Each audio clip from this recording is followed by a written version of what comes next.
right, looks like busy show today. All right, so first things first, we're caught up now, I think, on our reporting, our meteorology. It is moving like a crawl. Hurricane Dorian, of course, as you know, has run the entire gamut of the categories, so you know all about that. You're caught up. We'll keep an eye on where it's most likely to affect our listeners. It's remarkable, I think. You think to yourself, the last couple of days, we're here doing consistently a national show, and here we are once again in the throes of a local story. So no matter how national you ever think you are in the media, it's just like Tip O'Neill said about politics.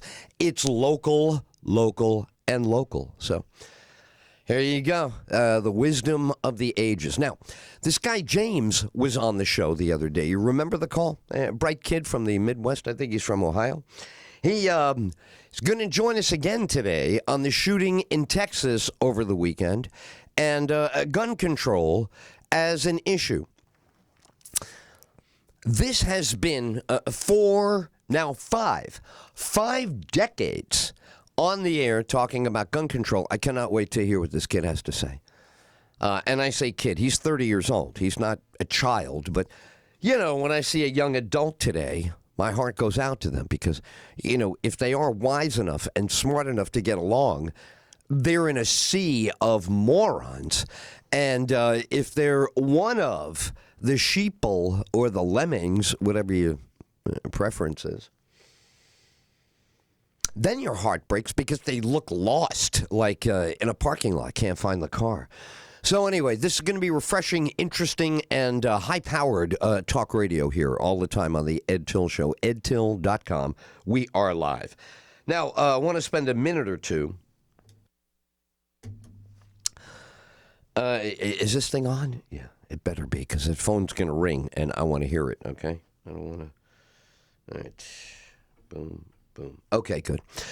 So earlier today, reporting from Malabar and the inlet there by the river, the great Susan Monday and I connected, and she's working on WGMD today. So I filed a live report with her. We had an actuality. It didn't go well. It's a nice lady who was going through the storm for the very first time. She's never been through a hurricane. And she's, her home looked so beautiful. Shutters are up. She's got gorgeous landscaping, hedges, just beautiful. And her daughter, as she mentioned, living nearby in Melbourne is why she's here. And she says, here we are, my husband and I, at Tom and Bonnie, I believe it is, Bonnie and Tom. And she goes, here we are. It's our first year here to be with our daughter just a few miles away, and we are shuttered down for a major hurricane. And I said to her, Bonnie, I've been through a lot of these. I said, I got here in 1977, first time. And I got away clean for the first couple of years, nothing. And then 1979, we had Hurricane David. So I told her my Hurricane David story. And I said, everybody's got a hurricane story. I said, you're going to have one now, too. I said, but I think the one we're going to get, that you and I are going to experience, Bonnie and Tom. Hey, Tom. Ours is going to be it's going to be the survivable level of wind and rain. I said, we're going to get whacked, but we're not going to get what it takes to be a hurricane. Cat 5, Cat 5, Cat 4, even Cat 3 is not coming to our building, but we're going to get what happens when a Cat 3, 4, 5 is in your neighborhood. I said, it's a good drill. It teaches people to say afterwards, oh my God, that was bad enough. Can you imagine if we got hit with the entire thing? So maybe it's going to be so educational, and it's going to be the perfect orientation program It's going to be the perfect freshman. I did that in college. I volunteered 2 years. Freshman orientation. Mm-hmm. Oh, yeah. Cute girls. Come on. It's always what it's about when you're in college. Every organization you join. Oh, sure, you're here. Wow, first time on a college campus. No problem. So, same thing with a hurricane. You know, Bonnie was adorable, but married to a very nice guy named Tom. But my point is, people need, and you jump in there, and it builds a bond. It's very nice. So anyway, that's the story. She's ready to go. She's a newbie. Susan Monday was asking me, Ed, are they she asked me all the right questions. Is the hype? What's with the reporting? I said a lot of hype.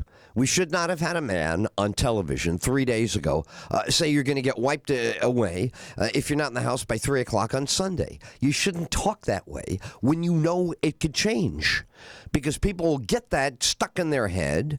Then when it doesn't happen, you now look like the weatherman who cried wolf. So I don't like that. I didn't like it. But what are you going to do?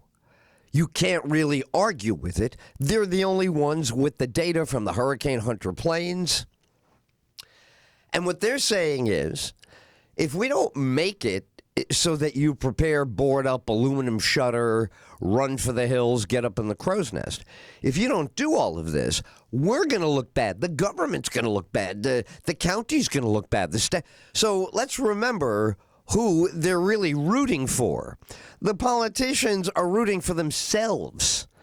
That's why they want us to have minimal damage, injury, casualty, loss of life, separation from family, pets, homes collapsing.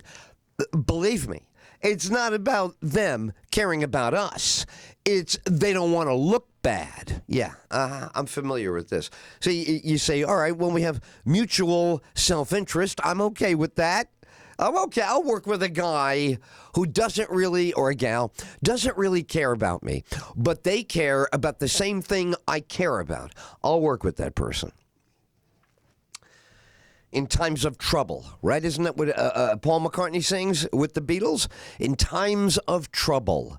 Mother Mary. His mother was Mary. He had a dream. Thanks, Paul. But it's a good line. In times of trouble. Here we are. In times of potential trouble. Somebody's going to have trouble. Somebody's going to be digging out. Who's going to lose power and for how long is already the great fear. Since we're probably not going to have a tidal wave going all the way to Oviedo. The guy said the other day, sandbags in Oviedo. This is a weather guy. It's a veteran, experienced meteorologist. Sandbags in Oviedo. Oviedo, a good 35 miles from the coast, if not farther. I'm being generous to him. It could be in the 40s. If you go from the last grain of sand, if you go from the final sea oat. Whatever. It is, right? EdTyll Show.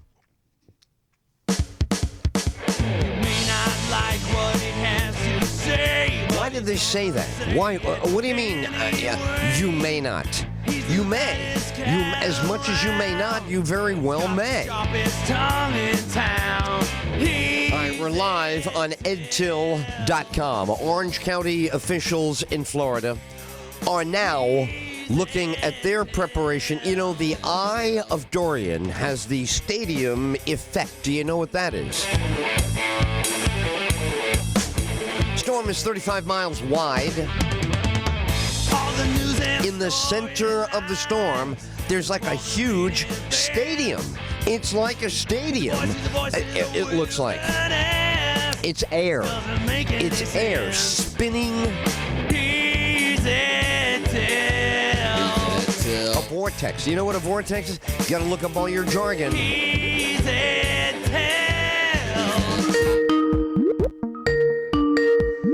it is, 917-310-1976. Hello, you're on the EdTyll Show, live on EdTyll.com. Who is this? Hello? Hello. Hello? Hello, James. James from I bet. Texas. I bet. James, what town are you calling from? Dallas or Frisco? You are. Okay. Oh, that's right. You told us last time. Very good. Okay, so why don't you recap the shooting for those, especially in Florida, who haven't been keeping up with the news? Just give us the basic details. Well, the guy who was one shooter, killed 8 people, went on a rampage after he reportedly was fired from his job and just started randomly shooting people. And his name was Sep2. He'd been arrested. He's in his mid-30s. He'd been arrested for criminal trespassing before.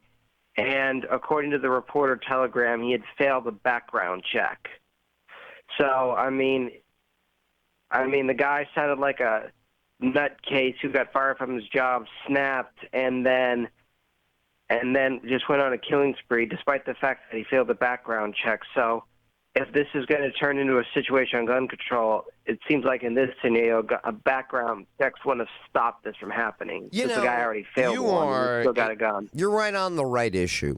I'm going to ask for your analysis on this from a specific angle that, believe it or not, I've been on the air for 100 years, it feels like. I was talking about this in 1981, 1982, right after they shot Reagan and the Pope. It was the same discussion. So I'm going to ask you, it is so fine a line in the history of mankind where a republic like ours has been able to retain its founding principles as it gets bigger and progress comes along, good, bad, or indifferent. So here we are. We want to be private citizens. We have a Second Amendment right. And at the same time, you have a clamoring from the masses who don't see the value of the Second Amendment and see we're willing to do anything to have high schools, etc., safe, and shootings like this one, again, not happen. Give the analysis, James. One hand, privacy. One hand, Second Amendment. The other, a clamoring from the public. You must find a way to stop us from getting killed. What is the right balance that should be struck? Well, I mean, I don't think it's banning assault weapons. They did that in 1994, and throughout the rest of the 90s, the murder rate spiked in shootings until the early 2000s when it brought it back down to normal rate. I would say that when it comes to passing legislation that can maybe curb some of this gun violence without infringing on our Second Amendment rights, the best way to do it is a strictly written and carefully worded red flag law that would allow someone, if there's proof to be a danger to someone or another person, to take away so mentally ill can't have a gun. That would probably be the best. That would probably be the best you can do. Several states have implemented it. I think that's probably the best you're going to do. I don't think banning assault weapons worked. We saw that in the 90s because the Columbine shooting happened in 99, and that's when assault weapons were banned. That didn't stop that. None of the gun control bills people were passing would have stopped Sandy Hook. So, I mean, if you're asking for a legislative solution, you've got to do something that focuses on the mentally ill and can potentially prevent them from, notify the authorities to prevent them from going on a killing spree without infringing on their rights. And I say the red flag law is probably the best you're going to get. You know, in every other area of criminal or fatal behavior, right? The accidental killing, a manslaughter, deliberate killing, all the way up to the killing of an officer in these face-offs. Society has to figure in America, constitutionally, the crazy person without a documented history gets a clean first shot. Does that make sense to you? Yeah. Well, so the old folks would say, the real old folks, 1776 people would say, this is the price you pay. This is it. This is why we're a different country. We are giving the government very little control. And Jefferson says right up front, we may have to take this back, even by force. Oh, that could never happen today, Ed. Don't you know what the government has? Blah, blah, blah. You can talk to your blue in the face. People are going to take a shot at that. They are not going to say hand over, oh, I guess we lost America. Here it is. Oh, thank you, government. Tell us what to do. It's not going to end like that. So this balance of I get to keep a weapon and until you can, I think your word was red flag law must include proof or at least some documentation on violent behavior, right? Yeah, pretty much. I mean, it's not going to stop all shootings, but in order to get a bill passed that someone addresses this epidemic without infringing on gun rights, I think that's the best you're going to get. So now, this is brilliant. Thank you for that. What is the best way to sell that? Now, you know we have the best president in the world to sell anything. If there was a sentence that would make it work, he would say it 6,000 times and love it. Because all he ever wants is check boxes. He's an executive. He really doesn't care how we make the sausage, but he wants to check the box. And he would like to check the box on the background check. That's the one he likes to say. You're saying red flag, background check, very close. We're in the same room, on the same side of the conference room table. How do you sell it and say to people, look, I have to be candid with you. We're not going to solve every one of these. We're going to stop some, but we have to be honest with you. It's a free country. You cannot solve every one before it happens. How do you sell that to people? How do you tell people that that's the case? Well, you have to be blunt and honest, saying that, you can talk about how the fact that even with stricter gun control laws, in certain areas the gun rate is high. Look at Chicago. Look at Baltimore, that have some of the strictest gun control laws in major cities in the country, and yet their homicide rate by gun rate is in the top 1% of all cities in America. Can I jump on that? Let me jump in there again. I got about 48 years of experience of hearing people. Let me give you what they say. And I lived in Chicago, so it's really not just all academic. And I lived on Reisterstown Road in Baltimore, which was a hot spot last time the city blew up. So I got some firsthand, not an authority, not an expert, some firsthand. The good police are going to say, yes, we have gun control, but you don't give us the 500 more officers to go get the 25,000 guns. So don't blame gun control for failing. You give us 500 more officers, give us 500 warrants, we will bring you a gun factory tomorrow. They're flashing them in the street. We don't have enough cops. We can't walk up on every gun. We'll wind up dead. We're burying enough of us, and we're only getting paid $25K, so relax. We're not Wyatt Earp. So I hear those men and women. I love police. You have no idea how much I love cops. So from my childhood all the way through. So I'm willing, I personally would do the opposite of like all these clowns like Cory Booker. I'd flood the zone. It's like surging in Iraq. That's how we got out. You got to surge. You got to surge cops all over the street and get metal off the street. And here's what they're going to say. It's all racist, they're going to say. But you got to load up the paddy wagon that night. Everybody's going to, oh, my God, everybody who had an illegal gun got busted? That never happened. Wow, when did they start that? What's the thing? Yeah, everybody's facing 3 years. Everybody's looking at a felony. They're bringing in, what do you call it, legal aid lawyers because they're being serious now. Putting all of it on the news. The perp walks. This is it. Gun photos. The country would go crazy. I would love that. I would love that. I would scour the joint for every criminal, and I would leave every homeowner alone with no criminal record. Would you like a country that swept up all those weapons? Because I'd live with that. But most people would not live with that sweep. To really go sweep the high crime areas, 500, 600, 700 officers walking down the street, badges, batons, whatever they need, because they're collecting guns. And they're not asking. We're telling people to put them down. Put them down the street. You put it down in the street in front of you, we won't even do paperwork. You can walk, go home to your crack pipe and your 3 kids that you don't pay child support on. But I would do that. I don't think the country would go for that. But that's how you would do that, right? I mean, that would help a lot, wouldn't it? Well, I think what you got to do is you got to increase the budget for, well, when it comes to a place like Chicago, remember that's been controlled by liberals, the Democrats, since the Al Capone days. You can increase the number of officers, but you've also got to, I mean, in terms of the budget, in order to get more police officers to combat gun violence, what you're going to have to do is you're going to have to fix pensions, and pension reform forget is screwed up in Illinois. Forget it. In Illinois. You know how you fix that? I'll tell you all you can do. I will give you a fix for that. It's not a zero for, but I'll give you the fix. It's only on the newbies. Forget everybody in. It's going to be like Social Security, James. Anytime you're going to do what you just said, it's brilliant, by the way. Thank you for going after where the real money is. That's the real money. But you can only do it with the newbies. So it's going to be the 19-year-old kid's going to get a screw job on his pension, but you're going to give every 48-year-old female, male, they're going to get full. Good for you. All right, so that's go ahead. what you got to do is it has to be.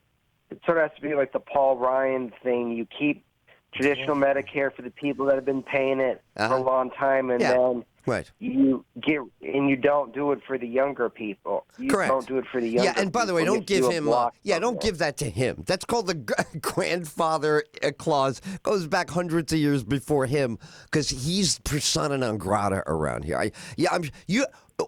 I should learn off of you. What are a couple of his virtues? Why shouldn't we despise him as a personification of everything Trump was meant to destroy?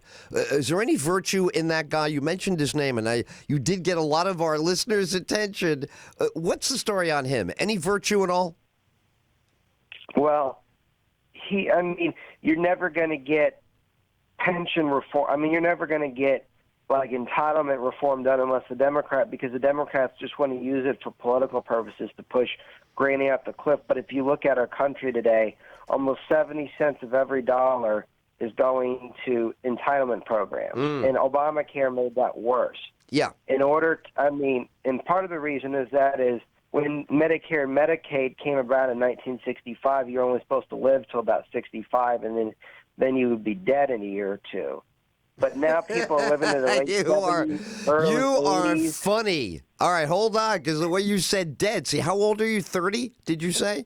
Yeah. You see how? Did you hear the academic tone in your voice when you used the word dead? Because that's not a real part of your immediate thinking. But yes, the age. I don't want to derail you. The age argument. What should the real age of Social Security be today?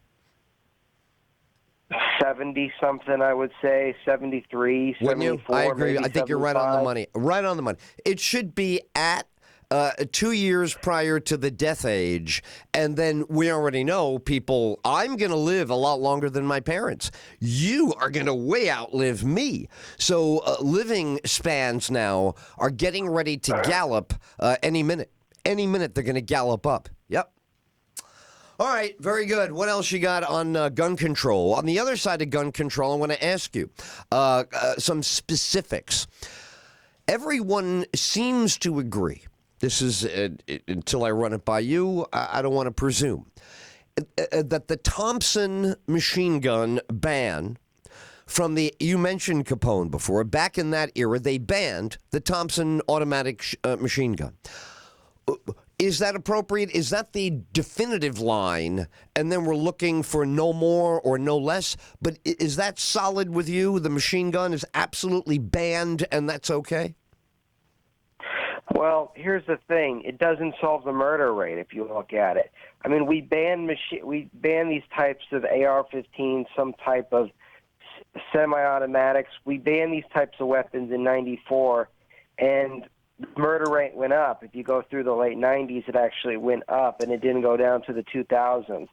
I don't think you can ban all guns because the bad guys are still going to find a way to get a gun. Listen, no argument. You're right on the money, but I'm just trying to distinguish off a category here.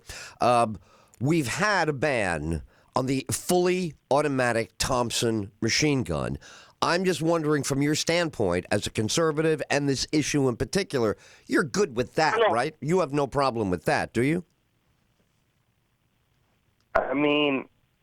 Automatic weapons, I'm not I mean, I think most of them are banned now. I think most automatic weapons are. That's my question. Banned. My question to you is: are you good with that? It's been a long-standing ban, so that's still good with you, right? I mean, yeah. I mean, if it's something that's been done for a long time, I think that's fine. I think where you get in trouble is where you start letting lands on semi-automatics, AR-15s, Right. which a lot of people own. That's it.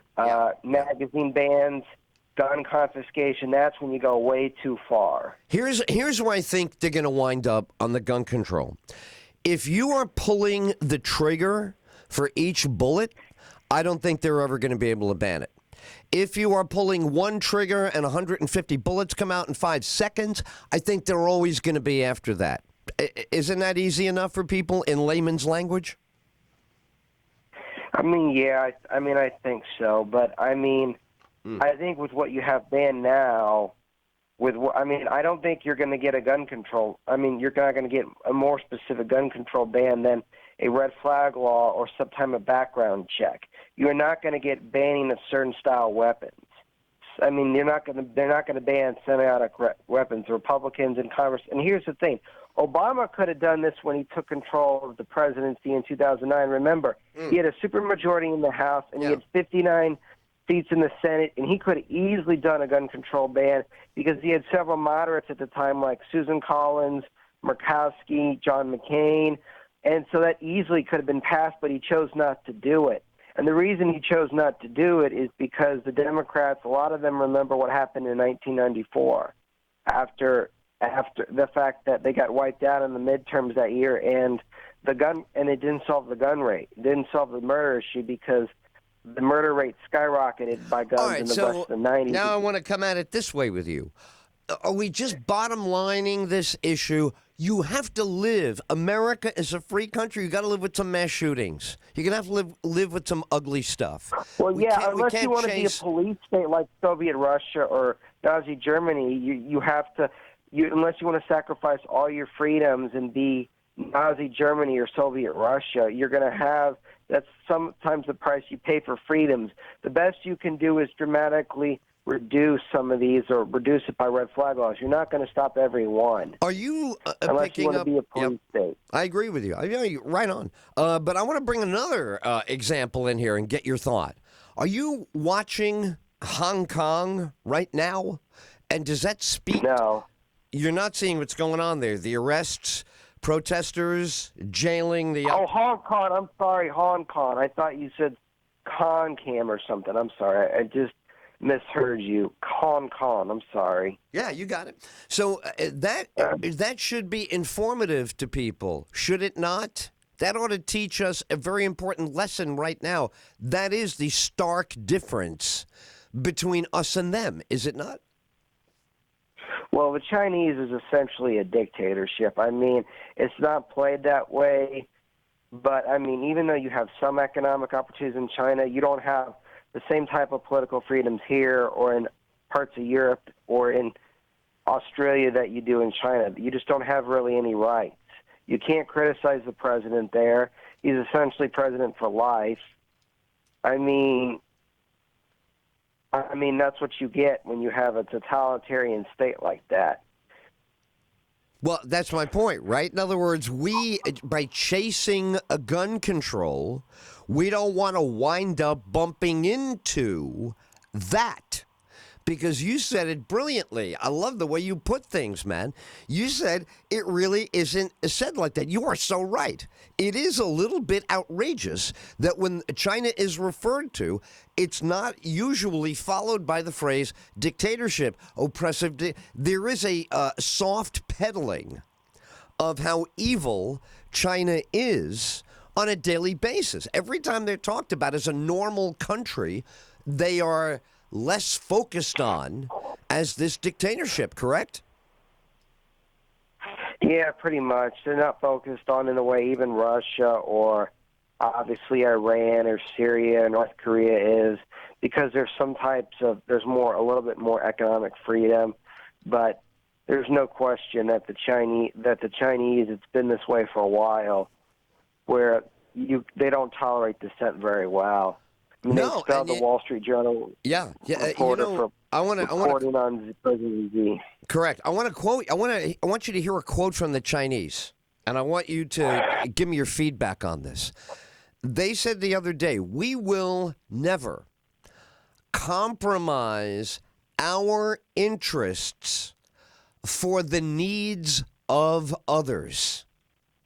How about them apples from a country of 1 billion people? We will never compromise our development for the needs of others. What does that say to you about the Chinese? What are they telling us with that statement? That it's their way or the highway, and they don't give a shit what the protest is or champion for reform. They could care less. Same thing with the That's pretty United much States. it. You got it. U.S. could kiss our ass. Russia. Now, they would love to be friends. In other words, you can hang out with the Chinese if the Chinese get to do whatever they want. In other words, we're going to take your intellectual property. We're going to do whatever we want. And you are going to keep your mouth shut about it. Then you can hang out with us and do what you want. Now, Trump said to businesses, you should get the hell out of there. What do you need with that? The whole world has factories now, including us. You should be manufacturing in Nashville and the hills of Vermont, and instead of all these Chinese factories. Here's the thing. Because our labor laws are stronger than a lot of countries, even if you get businesses out of China, that what you're best going to do is most likely going to send them to places that are more American-friendly, like India and Vietnam. And I guess it's the death by 1,000 cuts strategy. No president. Again, are you willing to take short-term pain for long-term economic benefits? If he can get the USMCA passed, he's got to deal with Japan, and he wins a re-election, and the Chinese economy continues to worsen, then they may come back to the negotiating table. But what China's betting for or hoping for right now is that Joe Biden